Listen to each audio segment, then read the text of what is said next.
기도하겠습니다.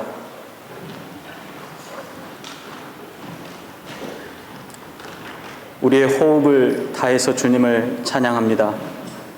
주님 영광받아 주시옵시고 우리 위에 왕이 되어 주시옵소서. 예수님의 이름으로 기도드리옵나이다. 아멘. 오늘 본문은 동화 같은 이야기가 비유로 등장합니다. 이야기를 하는 요담은 여룻바알의 70여 명 되는 자녀 가운데 막내 아들입니다. 요담의 이야기를 통해 우리의 오늘의 모습을 한번 점검해 보고자 합니다. 요담의 이야기를 이해하려면 이 이야기가 나오게 된 계기를 알면 조금 더 쉽습니다. 사사기 9장에는 중요한 세 사람의 이름이 나옵니다. 한 사람은 여룻바알이라는 사람입니다. 그의 이름의 뜻은 바알과 더불어 쟁론하다입니다. 이 이름은 기드온이 바알의 단을 훼손하고 신상을 부순 사건을 인하여서 이름이 붙여졌습니다. 여룻바알이라는 이름은 기드온이 처음에 소명을 받고 바알을 제거하며 하나님의 살아계심을 만방에 알렸던 사건이기도 합니다. 그리고 또 한 사람의 이름이 등장합니다. 그 이름은 아비멜렉입니다. 기드온은 아내가 많았습니다. 그의 아들들이 70여 명이나 되었던 것을 보면 얼마나 아내들이 많았는지 모르겠습니다. 세겜에 첩을 두고 또 아들 하나를 낳았는데 그의 이름이 바로 아비멜렉입니다. 아비멜렉이라는 이름은 나의 아버지는 왕이시다 라는 뜻을 가지고 있습니다. 사사로 세움받았던 기드온이 미디안으로부터 이스라엘 백성들을 구원해냈습니다. 이때 이스라엘 사람들이 기드온 앞에 모여들었습니다. 그리고 그에게 이렇게 얘기합니다. 사사기 8장 22절입니다. 그때 이스라엘 사람들이 기드온에게 이르되 당신이 우리를 미디안의 손에서 구하였사오니 당신과 당신의 아들들과 당신의 손자가 우리를 다스리소서라고 말합니다. 그들을 향해서 기드온은 이렇게 얘기합니다. 그 뒤 23절입니다. 기드온이 그들에게 이르되 내가 너희를 다스리지 아니하겠고 나의 아들들도 너희를 다스리지 아니할 것이요 여호와께서 너희를 다스리시리라 라고 말합니다. 그리고 몰려왔던 사람들을 물리치고 곳곳으로 보냈습니다. 자신은 어느 누구의 왕으로도 서지 않겠으며 오직 여호와만이 이스라엘의 왕이시라는 고백입니다. 그의 그러한 고백이 세겜의 첩에게서 얻은 아들인 아비멜렉에게 이름이 주어진 것입니다. 아비멜렉은 아버지의 후광으로 많은 이들로부터 아마도 주목을 받았던 것 같습니다. 그는 아버지가 미디안을 물리친 후에 40여 년 동안 사사로 존경을 받으며 사는 모습을 보고 자라났습니다. 한 가지 의문은 왜 그토록 많은 사람들이 원하는데도 불구하고 아버지가 왕이 되지 않는가 하는 것이었습니다. 바알을 상대로 분연히 일어나 하나님의 사사로 쓰임받았던 바로 그 아버지가 죽자 곧바로 마음에 품고 있던 일을 시작했습니다. 그는 자신의 고향 세겜으로 가서 주민들을 모았습니다. 그리고는 자신을 왕으로 세워달라고 주민들을 선동했습니다. 그러자 고향 사람들이 바알브릿이라고 하는 우상의 전에서 은 70개를 꺼내서 아비멜렉에게 줍니다. 그리고 아비멜렉은 그 돈을 가지고 인근에 있는 깡패들을 매수했습니다. 그리고 오브라에 있는 자기의 아버지의 집으로 갑니다. 자기 형제 70명을 한 자리에서 죽여버리고 바로 왕이 되었습니다. 이러한 비극적인 상황 가운데 70명 중에 막내인 요담만이 살아남게 되는데 바로 그 요담이 그리심산 꼭대기에 올라가서 아비멜렉을 지도자로 삼은 세겜 사람들의 잘못을 지적하고 나선 것입니다. 그리고 그 지적이 바로 오늘 우리가 읽었던 비유의 말씀인 네 종류의 나무의 이야기가 그 내용입니다. 하루는 나무들이 기름을 부어 왕을 삼으려고 감람나무와 무화과나무와 포도나무에게 너는 우리의 왕이 되어달라 라고 요청을 합니다. 그랬더니 이 나무들이 각각의 이유를 대면서 거절합니다. 그래서 나무들은 마지막으로 가시나무에게 와서 우리의 왕이 되어달라라고 요청합니다. 그러자 가시나무는 허세를 부리면서 흔쾌히 승낙합니다. 여기서 왕이 되기를 거절하는 새 나무는 스스로 왕이 되기를 포기했던 기드온과 아비멜렉에게 칼에 목숨을 잃은 그의 형제들을 말하는 것입니다. 또 가시나무는 칼을 휘둘러 피를 뿌리고 왕이 된 아비멜렉을 의미한다고 볼 수 있습니다. 요담은 이 이야기를 통해서 하나님의 기뻐하시는 뜻이 무엇이며 아비멜렉의 행동은 절대로 정당화될 수 없음을 말하고 있습니다. 요담의 이야기는 오늘을 살아가는 우리에게 아주 중요한 교훈을 줍니다. 우리는 언제든지 누군가로부터 당신은 누구입니까? 라고 하는 정체성에 대한 질문을 받게 될 것이라는 것입니다. 바로 그때 요담의 이야기는 바로 저와 여러분의 이야기가 될 것입니다. 왕이 없었던 이스라엘은 주변의 강국들을 보면서 자신들을 지켜줄 왕을 소망했습니다. 본문의 나무들도 자신들을 지켜주며 자신들을 더욱더 풍성하게 해줄 수 있는 왕을 구한 것입니다. 그들은 감람나무에게 자신들의 왕이 되어달라고 말합니다. 그러자 감람나무가 이렇게 대답했습니다. 내게 있는 나의 기름은 하나님과 사람을 영화롭게 하나니 내가 어찌 그것을 버리고 가서 나무들 위에 우쭐대리요. 성경에 등장하는 감람나무는 우리가 흔히 알고 있는 올리브나무입니다. 성경의 올리브나무는 주로 세 가지 용도로 쓰임을 받습니다. 가장 좋은 기름으로 하나님께 제사를 드릴 때 쓰여졌습니다. 또 왕이나 제사장의 임직식에 그들의 머리에 부어서 그들을 왕으로 혹은 제사장으로 세우며 쓰여졌습니다. 그리고 마지막으로 성막 안에 그 성막을 밝히는 기름으로, 등잔의 기름으로 사용이 되어졌습니다. 이 모두가 하나님과 사람을 영화롭게 하는 자리에 쓰여졌던 것입니다. 요담은 알고 있었습니다. 세상의 모든 나무들이 나름의 정체성을 갖고 있고 나무마다 하나님의 섭리 안에 있다는 사실을 요담은 분명히 알고 있었습니다. 감람나무는 그 쓰임이 소중한 나무였습니다. 특별히 감람나무의 기쁨은 하나님을 영화롭게 하는 곳에 초점이 맞춰져 있습니다. 감람나무는 교회 안의 일꾼들과도 같습니다. 교회 안의 일꾼들은 쓰여지는 곳곳마다 하나님의 영광이 되어지는 것입니다. 그의 자리가 어떤 자리인지 사실은 중요하지 않습니다. 그의 위치가 어떤 위치인지 그것도 중요하지 않습니다. 중요한 부분은 그가 사용되어지는 그 부분에서 하나님께서 영광을 받으신다는 것입니다. 감람나무는 어찌 나무들 위에 우쭐대겠느냐라고 말하는 것은 왕이 되어 나무들 위에 군림해서 나무들 사이를 어슬렁어슬렁거리며 자신의 잘나서 자기가 잘 되는 것이 자기의 뜻인 줄 알고 교만하며 군림하지 않겠다라고 하는 것입니다.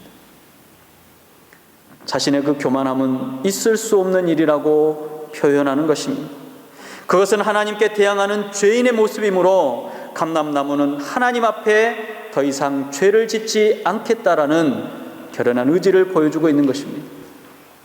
감람나무의 대답은 하나님의 주권을 인정하며 자신에게 주어진 일에 최선을 다하겠다라는 아주 아름다운 다짐입니다.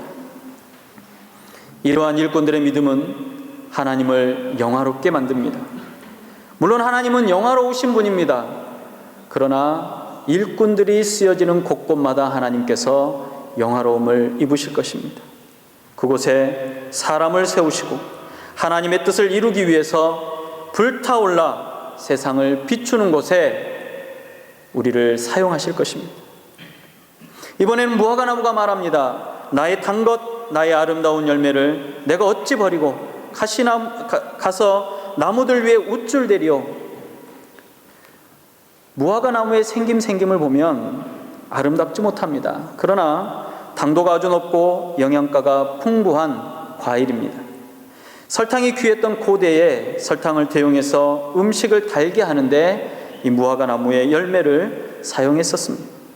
음식으로도 아주 훌륭합니다. 또 이를 팔아서 생활에 큰 도움을 얻기도 했습니다. 무화과 열매의 달고 유용함은 세움을 받은 지도자의 덕목입니다. 이 아름다운 열매는 사람들을 달콤하게 해주며 그들의 생활에 아주 유용하게 쓰임을 받습니다. 이는 교회 안에 세움받은 이들이 자신들의 헌신과 사명을 감당하는 것을 통해서 다른 많은 이들의 필요를 채우고 기쁨과 즐거움이 되어질 것이라는 말과 같은 것입니다. 왕은 사람들에게 이익을 줄 수 있는 사람이어야 합니다. 이 시대의 리더로 부르심을 받은 성도들의 삶도 마찬가지입니다. 삶의 현장에서 단맛을 내므로 그리스도의 향기를 세상에 널리 전하는 것이 바로 성도의 책임이며 의무이기 때문에 그렇습니다. 고린도전서 2장 15절과 16절은 이렇게 말합니다. 우리는 구원받은 자들에게나 망하는 자들에게나 하나님 앞에서나 그리스도의 향기니 이 사람에게는 사망으로부터 사망에 이르는 냄새요 저 사람에게는 생명으로부터 생명에 이르는 냄새라. 누가 이 일을 감당하리요? 라고 말합니다. 세상에 세워진 이 시대의 리더인 성도들은 선한 열매, 성령의 열매들을 내므로써 거룩하고 신실한 삶을 세상 가운데 보여줘야 한다는 것입니다. 그러나 이러한 단맛을 내고 향기를 내는 아름다운 삶은 나를 드러내기 위한 것이 아니고 나를 교만히 사람들 앞에 드러내기 위한 것이 아니라는 것입니다. 오직 하나님을 영화롭게 하며 그 자리는 하나님의 자리임을 고백하는 것입니다. 또 왕의 자리를 거절하는 포도나무의 말을 들어보시기 바랍니다. 13절입니다. 하나님과 사람을 기쁘게 하는데 포도주를 내가 어찌 버리고 가서 나무들 위에 우쭐대리요. 포도주는 하나님께 드리는 전제물입니다. 전제로 드려지는 제물이라는 것입니다.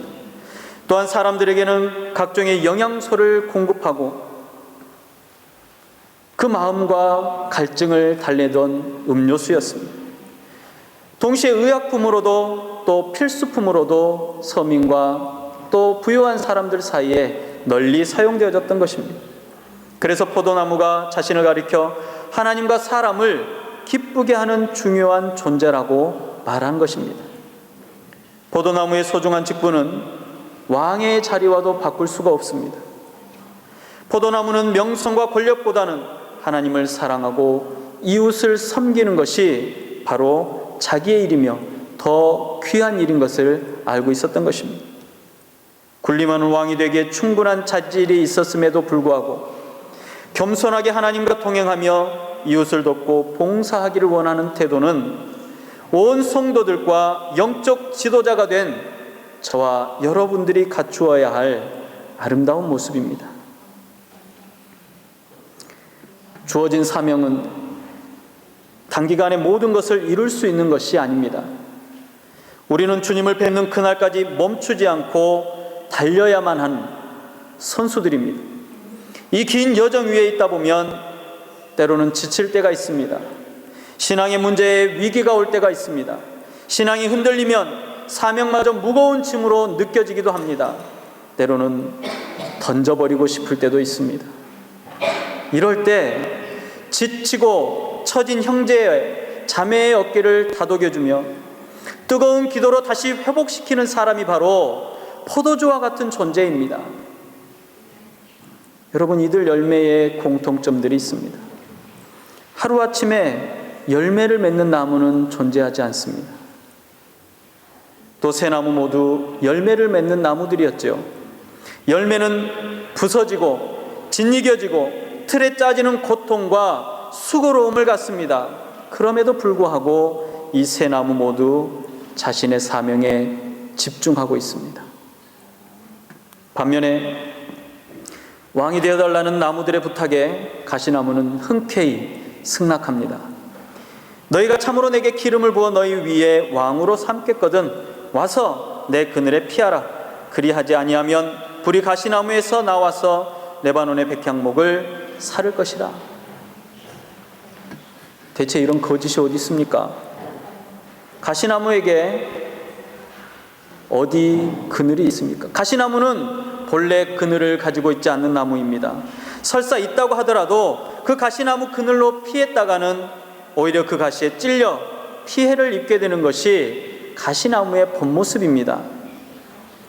그리고 가시나무에는 열매가 없습니다. 그럼에도 가시나무는 자신의 무능함을 과장합니다.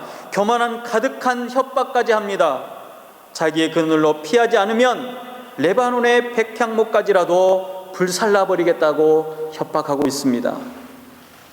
하나님께서 세우신 지도자는 결코 자신을 내세우지 않습니다. 겸손하게 하나님의 뜻을 쫓아 행하는 사람입니다. 하나님으로부터 세움받은 새 시대의 리더들은 바로 저와 여러분들입니다. 그리고 저와 여러분들에게 가장 필요한 것은 정직과 겸손한 마음입니다. 거룩한 백성인 성도는 이를 분명히 분별할 수 있어야 합니다. 하나님은 거짓 속에서는 역사하지 않는 분이기 때문에 그렇습니다. 어떤 자리에서나 진실해야 합니다. 어떤 일을 하거나 겸손해야 합니다. 하나님의 백성을 협박하는 그 어떤 행위도, 어떤 위협도 하나님께서는 절대로 그냥 두고 보지 않으실 것입니다. 이것이 진실입니다. 이것이 바로 하나님은 신실하시며 공의로우신 하나님임을 선포하는 것입니다. 아비멜렉이 나의 아버지는 왕이시다라는 자신의 이름을 오해했습니다. 자신의 아버지 바알과 맞서 싸운 기드온이 죽자 그는 스스로가 왕이 되는 것을 선택했습니다. 그는 자신의 욕심을 채우기 위해서 정직하지 못한 방법을 썼습니다. 그리고 온갖 모든 더러운 죄를, 더러운 악행을 저지르면서까지 왕이 되었습니다. 그는 가시나무와 같이 무능하면서도 교만하게 스스로를 영화롭게 여겼습니다. 형제들의 유혈이 낭자한 살육의 현장을 피해서 도망하고 숨었던 요담, 바로 그 요담은 70여 명의 형제들 중에 가장 나약한 막내 아들이었습니다. 그는 이제 아무것도 의지할 곳이 없습니다. 그가 할 수 있는 최대한의 일은 숨어서 목숨을 구하는 것이었습니다.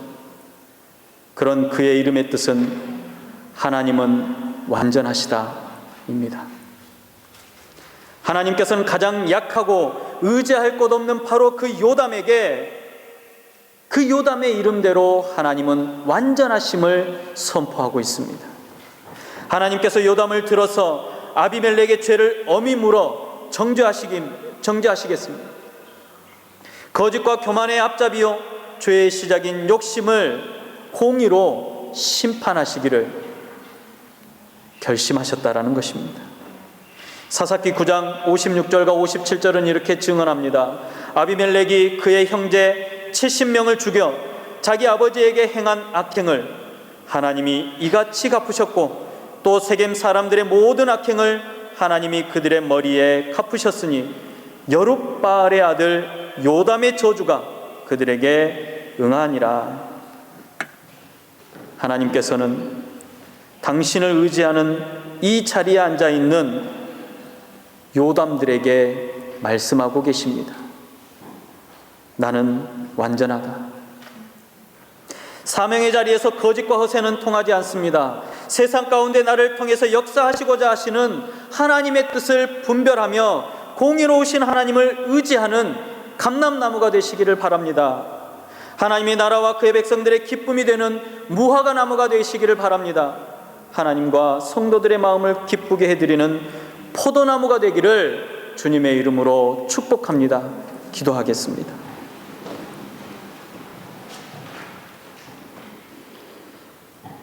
우리는 이 세상에 가장 약하고 연약하고 보잘것없는 그저 목숨을 부지하기 위해 형으로부터 피해 도망치는 어린 요담과도 같습니다. 이 땅에 혼자인 것만 같고 이 땅에 그 누가 도움을 줄 수 있을지 사방을 둘러봐도 아무것도 없는 그런 곳에 떨어져 있는 요담과도 같은 자들입니다. 그러나 그 요담의 이름이 바로 오늘 우리에게 향하신 하나님의 이름임을 다시 한번 깨닫습니다. 주님은 우리의 도움이 되시며 숨는 바위와 그늘이 되시며 주의 말씀은 우리의 인생의 가장 중요한 목적과 목표가 됨을 고백합니다. 이 요담처럼 세상에 그 무엇도 저절로 되어진 것이 없으며 세상에 그 무엇도 홀로 되어진 것이 없음을 고백하고 오직 우리의 인생의 목적과 목표가 하나님의 영광을 위함이며 하나님을 영화롭게 하는 일이며 사람들에게 기쁨을 주고 즐거움을 주는 일임을 깨닫게 하여 주시옵소서. 혹은 주의 일을 한다며 거룩한 하나님의 영광을 훼손하는 일이 있었나 다시 한번 돌아봅니다. 교만한 마음이, 정직하지 못한 마음이 하나님의 영광을 가리지 않았나 다시 한번 돌아봅니다. 용서하여 주시옵시고 이제는 돌아서서 우리 주님께서 우리에게 부탁하시는 것처럼 하나님에게 쓰임받으며 하나님 앞에 은혜를 얻는 자로 하나님의 기쁨과 영광이 되게 하여 주시옵시고 지치고 힘겨워하고 아파하는 이들을 다독이며 위로하는 주의 능력 있는 백성들이 될 수 있도록 허락하여 주시옵소서. 이 자리에 앉아있는 한 사람 한 사람 요담과 같은 사람들이 하나님의 전안에 공의로운 하나님의 역사 아래 승리함을 누릴 수 있도록 허락하여 주시옵소서. 주심에 감사드리며 예수님의 이름으로 기도드리옵나이다. 아멘.